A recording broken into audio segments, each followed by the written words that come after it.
Hello guys! Andito ako today sa IKEA at may papakita ko sa inyo. Super sale ang mga tinapay. Yung pandesal from 39 pesos, today it's only 29 pesos. And then itong whole wheat bread naman from 99 pesos, today it's only 49 pesos. So, same din dito sa multi-grain loaf. So, from 99, it's only 60 pesos naman. And ang expiration date niya is January 17, 2025. So, come on here guys kung gusto nyo bumili ng murang-murang mga tinapay. So, it's located here. Pag-akyat nyo lang sa escalator ng IKEA. So, madami din ang bumibili dito. Dito naman si Erin na to, kukuha ng supot. So, kailangan self-service pag balot ng binili nyo. So, I'm gonna pay na to the cashier. Punta na kayo. Grab it now.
Ayun guys, what's up? So, andito ako ngayon, papunta ng site. So, naglalakad ako on the way to work kasi may training ako at 2 a.m.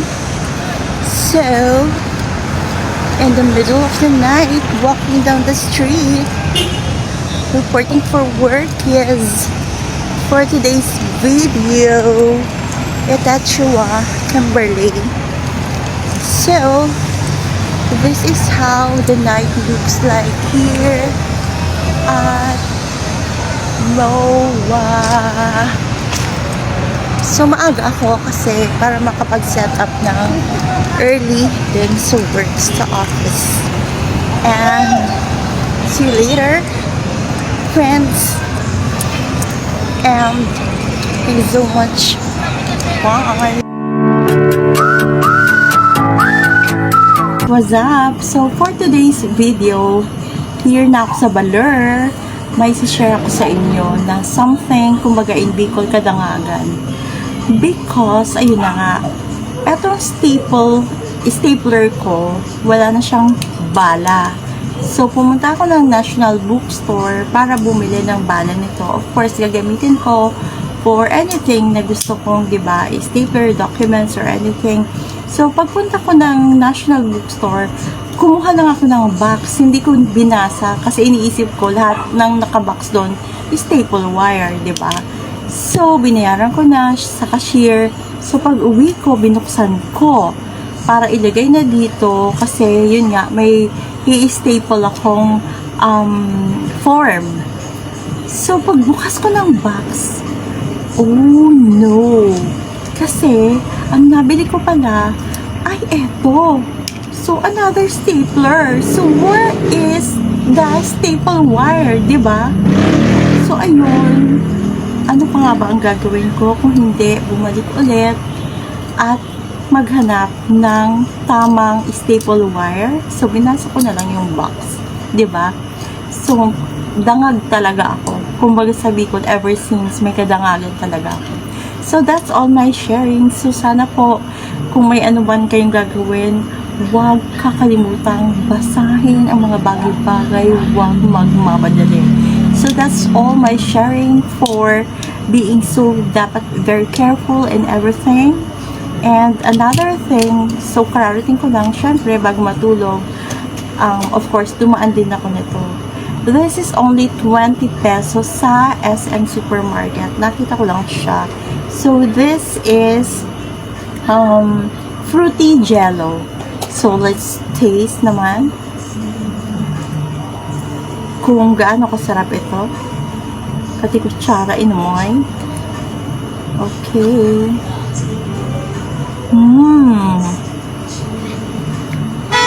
In fact,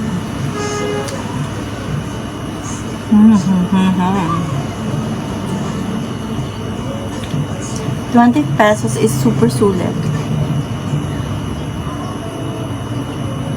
Diba?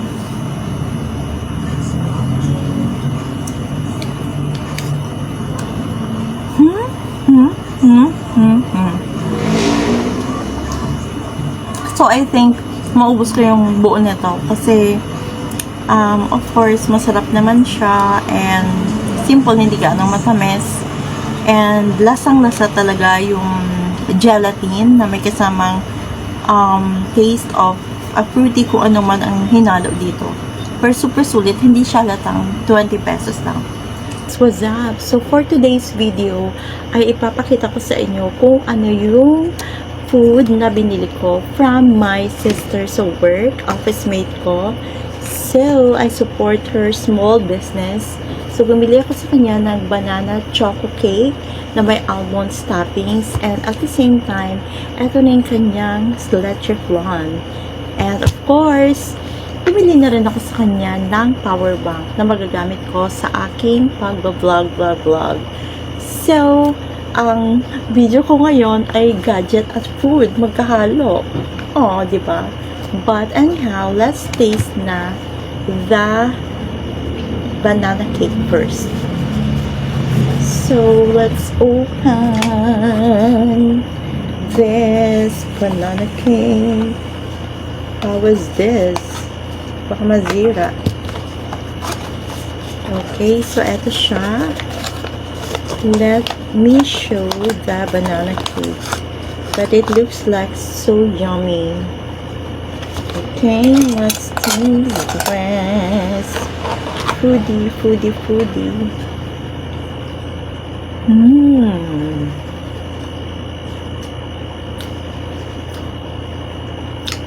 Masarap. So, this costs only 45 pesos. So, maliit lang siya. Parang kayang-kaya ko itong ubusin ngayon. Yung tira ko, pag hindi ko naubos later ulit. Okay. Very yummy. So, let's taste naman itong leche flan. Kung gaano ba ito kasarap. Sarap. Wait a minute. Ay magpabukas. Ay magpakain. And, okay. So, ang ganda-ganda ng syrup. So, masyadong, medyo malabnaw lang yung syrup niya. So, not so very matamis, I think. So, this is really good para, diba, iwas more sugar.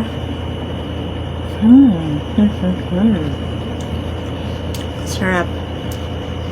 So, eto naman ay 100 pesos yung tab niya.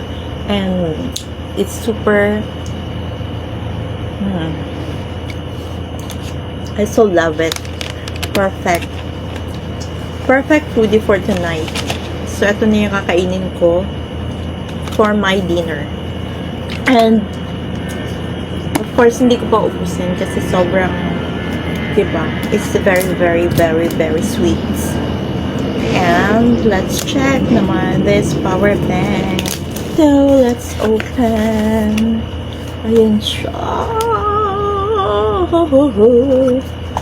And wow. Ang ganda. Wow. So, very sealed. Let's open. So, ito siya. Wow. So, super. So, sobrang saya ko for this power bank na nabili ko na sulit talaga. And of course, for the food na super sarap from Sister Ben, from my work, Zizi. So, yun lamang po. Magandang gabi sa inyo lahat.